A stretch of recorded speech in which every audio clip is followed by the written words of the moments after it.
दोस्तों, आप सभी कैसे हो? उम्मीद करता हूँ आप सभी कुशल मंगल होंगे, आपका जीवन बहुत अच्छा चल रहा होगा। आज हम बात करेंगे एक ऐसे टॉपिक पर जो एक रहस्यमयी टॉपिक है। इस टॉपिक में हम बात करेंगे कि मनुष्य का विकास किस प्रकार हुआ, मनुष्य जो मानव बना है वो किस प्रकार बना है। इसी क्रम में मनुष्य विकास का एक उत्पाद है, इसीलिए मानव विकास का पृथ्वी पर जीवन की उत्पत्ति और उसके विकास से गहरा संबंध है। विकास शब्द का प्रयोग सबसे पहले अंग्रेजी दार्शनिक हर्बर्ट स्पेंसर ने जीवन के ऐतिहासिक विकास के लिए किया था। तब से विकास एक परिवर्तन को दर्शाता है। हालांकि इस शब्द को कई तरीकों से परिभाषित किया जा सकता है। मनुष्य के संदर्भ में जैविक विकास जीवन की उत्पत्ति से लेकर शुरू हुआ। शुरुआत में तो कुछ भी नहीं था। प्रोटोप्लाज्म के पहले सफल निर्माण से जीवन की शुरुआत हुई और इसका निरंतर विकास जटिलता की ओर बढ़ता गया, जिससे विकसित प्रकार के विभिन्न जीवन रूपों का जन्म हुआ। बात करते हैं हम, यदि हम इन चीजों को नहीं मानते तो किस प्रकार मानव का विकास हुआ। ब्रह्मांड के निर्माण के लगभग 10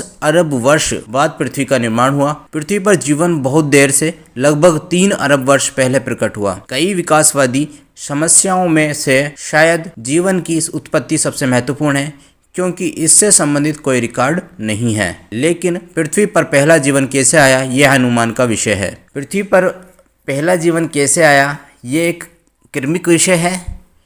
क्रम से हम इसकी चर्चा करते हैं। होमो हेबिलस के सह-आविष्कारकर्ता जॉन नेपियर के मतानुसार 1964 ईस्वी में मनुष्य का विकास 5 अवस्था से होकर गुजरा था। पहला मनुष्य का विकास था प्रारंभिक पूर्व मानव, अफ्रीका से प्राप्त हुआ तथा भारत से भी, और जो जिसका नाम हम रामापिथिकस बोलते हैं, वहाँ से भी ये जीवाश्म हमें प्राप्त हुए।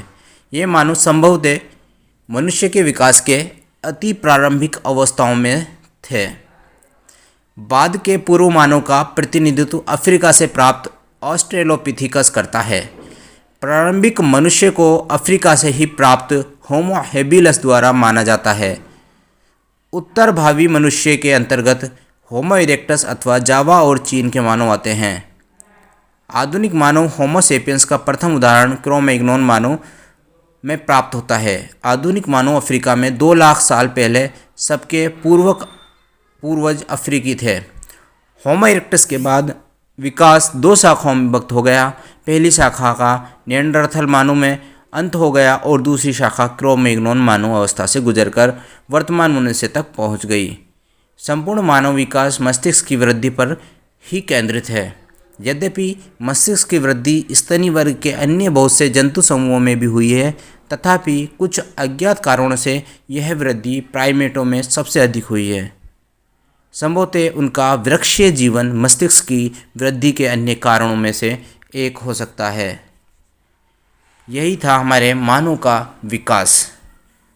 इसी मानव विकास को और विस्तृत रूप में जानने के लिए एक और वीडियो आपके YouTube चैनल पर उपलब्ध है, जिसमें यह बताया गया है कि मानव वानर से किस प्रकार की उत्पत्ति से संबंधित है।